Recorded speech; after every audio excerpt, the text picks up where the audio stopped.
Saludos, vamos a iniciar la teórica de la fisiopatología endocrinológica relacionada al eje hipotálamo hipoficiario. Para este tema, obviamente, ustedes deben tener una base fisiológica adecuada y también en la parte de la neuroanatomía para poder comprender los trastornos en relación a este eje. Es así que empezamos donde la hipófisis es una glándula que libera distintas hormonas encargadas de controlar la producción hormonal de otras glándulas, tiroides, adrenal, gónadas y células endócrinas, y mantener la homeostasis del organismo, balance hidroelectrolito, temperatura y funciones metabólicas. La hipófisis presenta dos peculiaridades que condicionan su patología. Se encuentra en una fosa ósea en la que no puede crecer sin comprimir estructuras vecinas. Y al ser una estructura en comunicación con el resto del organismo y con capacidad para corregir su producción hormonal en respuesta a cambios en el medio interno y externo. Por lo tanto, la patología de la región hipotálamo-hipoficiaria incluye disfunción hormonal de una o varias asociadas o no alteraciones estructurales o alteraciones anatómicas sin repercusión hormonal. Esas dos son las categorías patológicas en relación al eje hipotálamo-hipoficiario. Si por alguna razón la hipófisis crece lo suficiente, comprimirá las estructuras vecinas contra la silla turca, un nicho óseo cubierto en su parte superior por un diafragma celar. Dentro de la silla turca, la hipófisis está rodeada por un seno cavernoso, por donde pasan el sifón carotídeo, los pares craneales 3, 4 y las ramas oftálmicas y maxilar del quinto y sexto nervio. Por encima de la silla turca y anterior al tallo hipoficiario se sitúa el quiasma óptico. El hipotálamo se localiza por encima del tallo hipoficiario y se expande por las paredes laterales del tercer ventrículo, como podemos ver en la imagen. Desde el punto de vista anatómico, se distinguen dos hipófisis, dos subglándulas, de distinto origen embriológico, la adenohipófisis o hipófisis anterior y la neurohipófisis o hipófisis posterior. La hipófisis posterior es una extensión del cerebro anterior que durante la embriogénesis parte del hipotálamo, atraviesa el diafragma celar y se sitúa en la silla turca. La hipófisis anterior deriva de una invaginación ectodérmica de la primitiva cavidad oral, el estomodeo. Esta bolsa, llama bolsa de Rathke, crece cranealmente hasta unirse con la neurohipófisis. La conexión con la cavidad oral se pierde y la adenohipófisis queda formando una unidad fisiológica, funcional y anatómica con el hipotálamo, en la que está unida a través del tallo hipoficiario. Los tipos celulares. La adenohipófisis o hipófisis anterior secreta 6 hormonas bien caracterizadas: la hormona adrenocorticotropa, ACTH, la tirotropina, TSH, hormona luteinizante, LH, hormona folículo estimulante, FSH, hormona de crecimiento, GH, y la prolactina. Una séptima hormona, la beta-lipotropina, se sintetiza junto con la ACTH en las células corticotropas como parte de una molécula precursora llamada propiomelaanocortina. Las funciones de la beta-lipotrofina en el hombre son por el momento desconocidas. El hipotálamo se localiza por encima del tallo hipoficiario y se extiende por las paredes laterales del tercer ventrículo. Su límite anterior es la comisura anterior y el posterior por el cuerpo mamilar. Está compuesto por un conjunto de núcleos, algunos de los cuales producen neurohormonas y tractos neuronales. Las neuronas del llamado sistema neurosecretor mandan sus axones a una estructura situada sobre el tallo hipoficiario, llamado eminencia media, donde sus terminaciones liberan hormonas que a partir de aquí continuarán el viaje hacia la adenohipófisis por vía sanguínea. Este es el sistema porta hipoficiario. El conjunto hipotálamo y hipófisis forman una unidad funcional capaz de modificar su producción hormonal para adaptarse a las necesidades del resto del organismo. En general, el conjunto hipotálamo-hipófisis recibe información del exterior a través del sistema nervioso y del interior a través de la circulación sanguínea. Sangre arterial no llega directamente a la adenohipófisis. Ramas de la carótida interna llegan a la eminencia media, recogen hormonas producidas en el hipotálamo, el sistema neurohipofisiario, y las transporta junto con otras hormonas y sustancias periféricas hasta la hipófisis anterior. La hipófisis posterior, como el hipotálamo, también recibe sangre arterial directamente de ramas de la carótida interna. Por el contrario, la adenohipófisis solo recibe sangre de la arteria previamente pasando por la eminencia media o la neurohipófisis a través de los sistemas porta-hipofisiarios largo y corto respectivamente. El retorno venoso de ambos lóbulos hipofisiarios se hace a través del seno cavernoso. El hipotálamo contribuye a la regulación de la hipófisis, secretando a la circulación porta-hipofisiaria diversas hormonas tróficas, liberadoras e inhibitorias. Tenemos la hormona liberadora de gonadotrofinas GnRH y la LHRH, las áreas preópticas y basal del hipotálamo, que liberan tanto FSH como LH. La hormona liberadora de hormona de crecimiento GHRH, sintetizada en el núcleo arcuato, que estimula la liberación de hormona del crecimiento. La somatostatina SCT, sintetizada en los núcleos periventricular y paraventricular, que inhiben a la hormona de crecimiento y en cierta medida a la TSH. La hormona liberadora de tirotropina, TRH, sintetiza en las neuronas parvocelulares del núcleo paraventricular, que libera TSH y prolactina. La dopamina, sintetizada en el núcleo arcuato, es un inhibidor potente de la prolactina y débil del TSH. El péptido intestinal vasoactivo BIP y el péptido histidina metionina actúan como liberadores ocasionales de la prolactina. Ambos se sintetizan en las células parvocelulares del núcleo paraventricular. Y el séptimo, la hormona liberadora de corticotropinas CRH, que estimula la secreción de ACTH y beta-lipotrofina. Las neuronas productoras de CRH se encuentran en el núcleo paraventricular. ¿Cuáles son los mecanismos de comunicación? Esta retroalimentación. El conjunto hipotálamo-hipófisis forma una unidad anátomo-funcional en comunicación con el resto del organismo, capaz de adaptarse a las necesidades de los sistemas, tejidos y células periféricas. En el sistema endocrino en general y en la hipófisis en particular, son tres los mecanismos que controlan la secreción hormonal: el control neural, ya que tanto estímulos sensoriales como vegetativos son capaces de modular los niveles plasmáticos de las hormonas. Tenemos otro que es el control metabólico, ya que numerosos nutrientes o iones controlan también la secreción hormonal. Y el endocrino, por último, el más común y mejor conocido.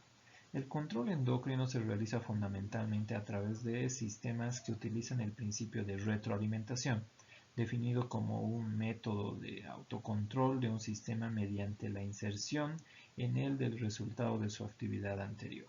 La mayor parte de los sistemas de retroalimentación son de tipo negativo y además cerrados, la información que se describe como en forma de un bucle. Las dos gonadotropinas FSH y LH, la TSH y la ACTH, estimulan sus glándulas diana para que secreten hormonas que a su vez frenen sus respectivas hormonas tróficas y liberadoras, un feedback negativo. Por el contrario, la prolactina y la hormona de crecimiento no tienen un producto periférico específico con un efecto feedback negativo bien caracterizado, pero sí hay distintos factores capaces de inhibir la secreción de la hormona de crecimiento, como la somatomedina C.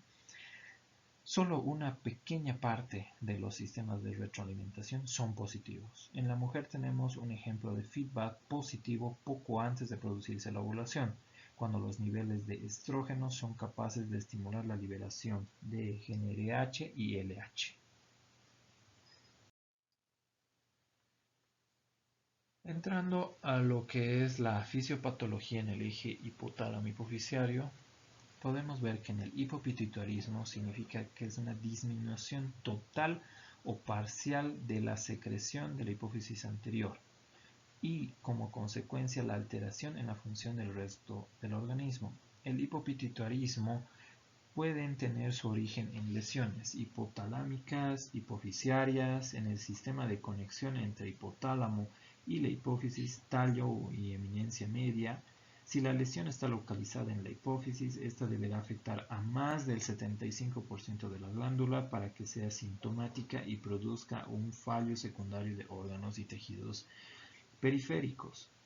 En estos casos se encontrarán disminuidos en plasma tanto los niveles de hormonas hipoficiarias como de las periféricas. Si la lesión está en los núcleos hipotalámicos productores de hormonas o en el sistema porta hipotálamo hipoficiario, disminuirá la producción de hormonas hipoficiarias y se producirá un fallo terciario de sus órganos o tejidos diana. Esto es cierto para todas las hormonas hipotalámicas, excepto para la prolactina, que al dejar de estar bajo el control inhibitorio del hipotálamo dopamina, aumenta sus niveles en plasma. El fallo a nivel central, hipopituitarismo, se diferencia del fallo primario de los órganos y tejidos periféricos en que en este último las hormonas hipoficiales, al no estar bajo el efecto inhibitorio de las periféricas, se elevan. La mayoría de las lesiones a nivel hipoficiario son tumores y por tanto las lesiones ocupantes de espacio. Los tumores hipoficiarios prácticamente siempre benignos suponen un 50% de las causas del hipopituitarismo. No todos los tumores causan hipopituitarismo. Los tumores menores a 10 milímetros de diámetro, tamaño normal de la glándula, se denominan microadenomas. La mayoría de estos no secretan hormonas, no secretores. Se los encuentra aproximadamente en un 24% de las autopsias por otras causas y no se les conoce significancia clínica, llamados también incidentalomas. Cuando los tumores hipoficiarios son grandes, mayor a 10 milímetros, son denominados macroadenomas. Pueden comprimir el resto de la glándula, alterar su función, incluso extenderse fuera de la silla turca y comprimir estructuras vecinas. Otras causas de hipopituitarismo son mucho menos frecuentes. Los tumores parahipoficiarios son raros. Entre ellos, los más frecuentes es el craneofaringioma, derivado embriológicamente de la bolsa de Rathke. De estos, el 55% se da en menores de 15 años. Estos pacientes generalmente se presentan con fallo de crecimiento, diabetes insípida o defectos en el campo visual. Otros tumores que pueden comprimir el tallo hipoficiario y causar hipopituitarismo, estos incluyen los meningiomas del ala del esfenoides y muy raramente cordomas o germinomas. Metástasis de tumores de pulmón o mama o linfomas se han documentado en raras ocasiones, pero excepcionalmente un traumatismo craneal intenso es causa de insuficiencia pituitaria al lesionar el tallo hipoficiario. La cirugía y la radiación hipoficiaria pueden conducir a un hipopituitarismo. La irradiación craneal por otros motivos, por ejemplo una leucemia, es una causa creciente de la deficiencia de la hormona de crecimiento debido a la afectación hipotalámica. Acá tenemos dentro de este cuadro las causas del hipopituitarismo más comunes.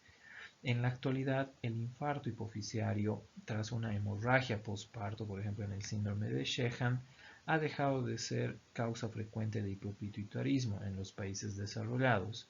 Este síndrome se caracteriza por la imposibilidad para la lactancia tras el parto. Diversos procesos granulomatosos o infiltrativos que incluyen la sarcoidosis o la histocitosis pueden afectar al hipotálamo y causar especialmente diabetes insípida.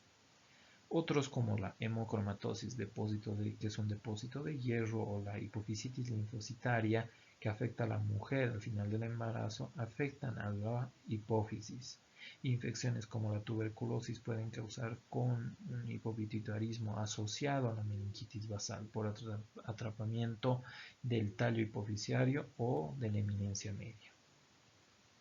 La deficiencia genética de alguna hormona hipofisiaria aislada puede encontrarse sin que haya ningún daño estructural. Estos desórdenes son de origen hipotalámicos. Así, los defectos de secreción de la hormona de crecimiento estarían causados por el defecto de la GHRH y de los de FSH y la LH, y por la GNRH, denominado el síndrome de Kallmann. Las deficiencias aisladas de la TSH y ACTH son menos frecuentes y presumiblemente se asocian a los defectos de la TRH y CRH respectivamente. Por último, las alteraciones estructurales congénitas de la línea media pueden incluir anomalías hipotalámicas septo-óptico-displásicas. Las manifestaciones clínicas del hipopituitarismo dependen de la etiología del proceso y de la rapidez en que se instaure. El hipopituitarismo es un trastorno grave, ya que suele tratarse de un proceso expansivo y destructivo, como en los tumores, en el que las deficiencias hormonales empeoran con el tiempo y pueden producir y llegar al coma o muerte. En el hipopituitarismo crónico puede haber síntomas locales causados por la presión de tumores hipofisiarios o parahipofisiarios, por lo que domina el cuadro clínico es la deficiencia hormonal. En el hipopituitarismo progresivo, las deficiencias hormonales se suelen presentar en un orden característico. Generalmente el GH y LH son las primeras en fallar. Las que siguen es la deficiencia de FSH y TSH y finalmente la ACTH. La deficiencia de la prolactina es rara, excepto en el síndrome de Sheehan, en el que se produce tempranamente un fallo en la lactancia. La deficiencia de ADH es extremadamente rara en pacientes con tumores, aunque puede verse tras lesiones traumáticas, una hipofisitis o procesos autoinmunes. La deficiencia de hormona de crecimiento produce la talla baja y ocasionalmente hipoglicemia en los niños, líneas faciales finas en los adultos, una osteopenia en algunos ancianos. La deficiencia de LH y FSH produce hipogonadismo. La deficiencia de TSH produce un hipotiroidismo simbocio, cuyos síntomas son menos marcados que en un hipotiroidismo primario. La deficiencia de ACTH conduce a un hipoadrenalismo con palidez y contribuye a la pérdida del líbido y del vello sexual secundario. En el hipopituitarismo avanzado puede llegar al shock, el coma e incluso a la muerte debido posiblemente a una combinación de hipotiroidismo, hipoglicemia, hipotermia e hipotensión. La mayoría de los pacientes con hipopituitarismo, incluso en estados avanzados, permanecen con una nutrición adecuada. Hay un término denominado la apoplejía hipofisiaria. Es una insuficiencia hipofisiaria aguda producida como consecuencia de un infarto hemorrágico de la hipófisis que produce una insuficiencia hormonal total o parcial, especialmente de la ACTH, y se acompaña de síntomas asociados a la ocupación de espacio. Es una emergencia médica que debe tratarse obviamente rápidamente con líquidos electrolíticos y corticoides endovenosos en bolo en altas dosis, así como una descompresión quirúrgica de emergencia. Tras una hipofisectomía se produce también una deficiencia aguda de las hormonas hipofisiarias, pero domina el cuadro la deficiencia de ACTH y cortisol, ya que los esteroides son hormonas que carecen de reserva biológica.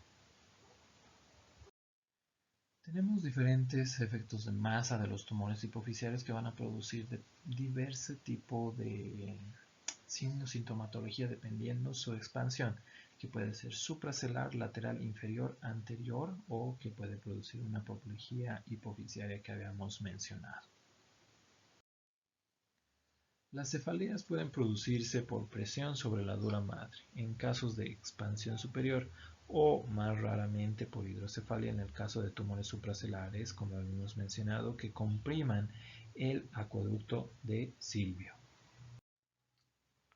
La expansión lateral en el seno cavernoso de un tumor hipoficiario es menos frecuente y puede producir parálisis de los pares craneales, muy raramente que se produce en la epilepsia temporal.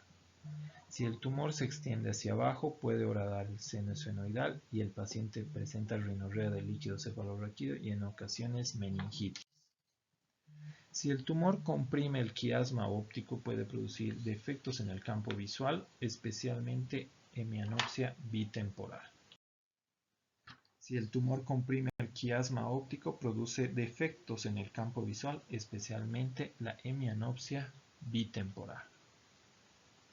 Dentro de los trastornos más importantes del eje hipotálamo hipoficiario tenemos el hipertiroidismo, que va a ser desarrollado por uno de los colegas, dando una introducción solamente el hipertiroidismo, que se debe al exceso en la secreción de la hormona tiroidea, caracterizado por intranquilidad, insomnio, temblor, delirium con agitación, pérdida de peso, mala concentración, aumento del apetito, intolerancia al calor, habla rápida y debilidad muscular. Tenemos el hipotiroidismo ocasionado por la deficiencia en la secreción de las hormonas tiroideas, con los siguientes signos y síntomas: lentitud del pensamiento, letargo, anemia, piel seca, engrosamiento del pelo, disminución en la ingestión de alimentos, aumento de peso, constipación, intolerancia al frío, habla lenta,